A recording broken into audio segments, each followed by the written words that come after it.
ブロッサムはどっちつかずでいまいちなのよね。 Now you see, it's because of kids like you that we're never gonna get any more precure SH figure arts. Following up on the last episode, it was Christmas in Tokyo City, and yeah, as I've said, some have argued that I should have covered this episode a couple months ago, especially considering some of the behind-the-scenes details that we'll get into later. But ultimately, I chose to stick with the chronological order, as this episode does sort of conclude the main character arc Ken has been going through in the last episodes of this first half of the series. Plus, it is still kind of winter. I mean, Punk's Tiny Phil said that we were going to get 6 more weeks of this stuff. They used to pull the hog out and they used to eat it. You're hypocrites! Yeah, anyway, everyone was in the holiday spirit, except for the aforementioned boy genius, and being one, of course he has doubts that the fat man in the red suit even existed, and yet he still gave his existence kind of high chances. I mean, 30% is still decent in my books. It's especially high when you consider Saint Nick had allegedly cheaped out on him for the past 3 years, and yeah, that's the face of a father who had to deal with holiday scalpers. 半年以上前から近所の家電量販店で抽選販売にエントリーしているが Then again, the newest overpriced consoles probably weren't the thing Ken wanted to have around the holidays the most, as told through a bit of an on-the-nose but still really touching little transition. At the same time, the girls learned why Ken hadn't received gifts was apparently because his dad had always forgotten to mail his letter. Yeah, like seriously dude, you forgot 3 years in a row and didn't even think to just buy the present yourself instead? I mean, come on dude, you can totally trust Konozama to provide some excellent service through overworking their slaves, I mean, employees. Wait, I already said overworking.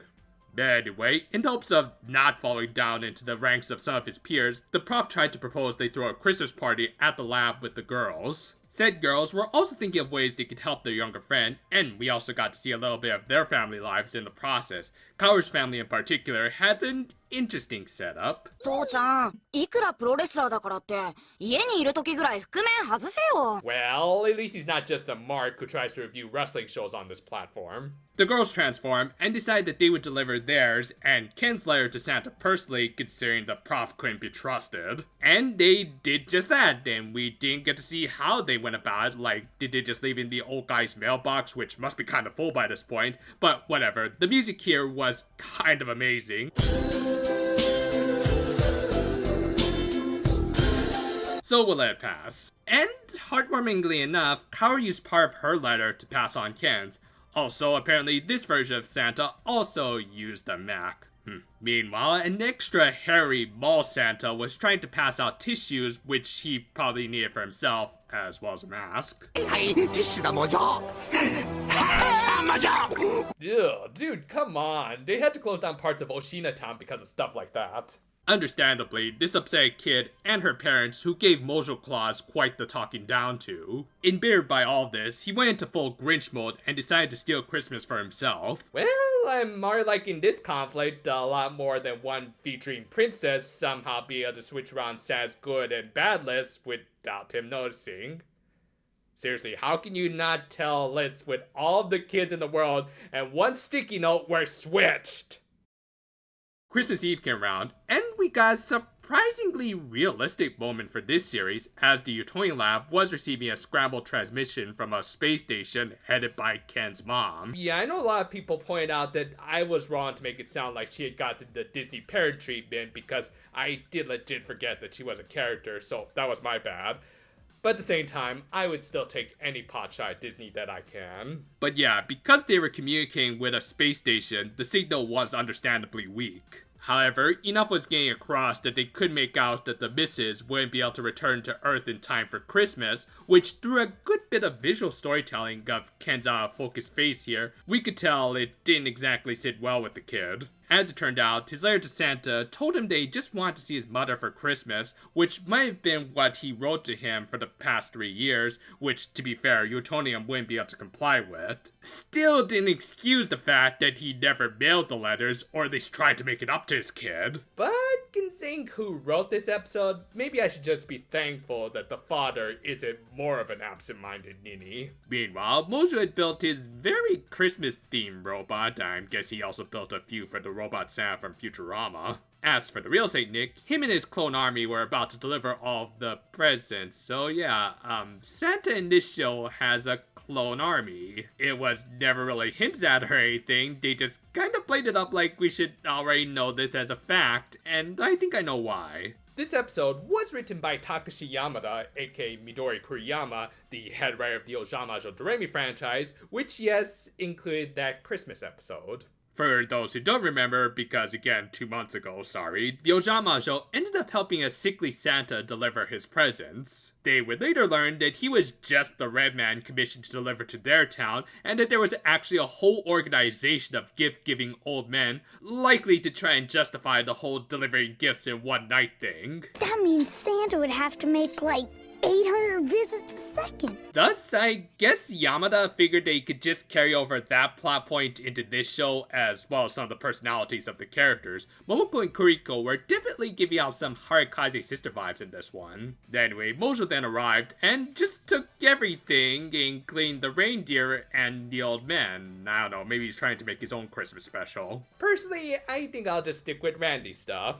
However, the main Santa, who got the girls' letters, managed to escape, forcing Mojo to give chase in a surprisingly well-animated sequence. He was caught, but in the process, Mojo also ended up taking the mayor, who he mistook as a Santa. This alerted the girls, who of course went to save Christmas, as you do in these sorts of episodes. Yet, surprisingly, while they could have easily cheaped out on the animation for this sort of episode, we actually got a decent battle for reasons that I'll explain at the end. Anyway, the girls defeated the monkey who tried to steal Christmas, and rescued the Santas, and oh god, what is wrong with their eyes? Don't blink. Don't even blink. Blink and you're dead. They are fast, faster than you could believe. Seriously, did Dick hardly make this batch of clones? Still, that nightmare fuel aside, we got a cute sequence of the girls helping deliver gifts with again some great music. And by the end of the night, there were just 4 presents left, but the girls chose to let one little boy get some priority shipping. Thus, they helped Ken get one of the most epically heartwarming Christmases ever, as they brought him straight to his mother.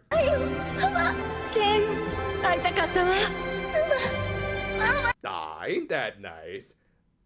Say lady, weren't you also repairing the satellite, you know, just in case anything bad should happen? Oh dear Christ! With that, the episode ended with Ken now being able to properly contact his mother every day, and the girls getting their Christmas gifts, sans Momoko. Yeah, again, I think someone got the curse of Doremi this holiday season. This was both a really nice Christmas special, as well as end to the first half of the series. Yeah, coincidentally, this episode also happened to mark the halfway point for the series. And since things were going to start shifting in the second half of the series, I think the staff tried to end things on a high note with better animation and music than usual. Thus, we got a really good quality episode on its own, as well as a touching little Christmas tale.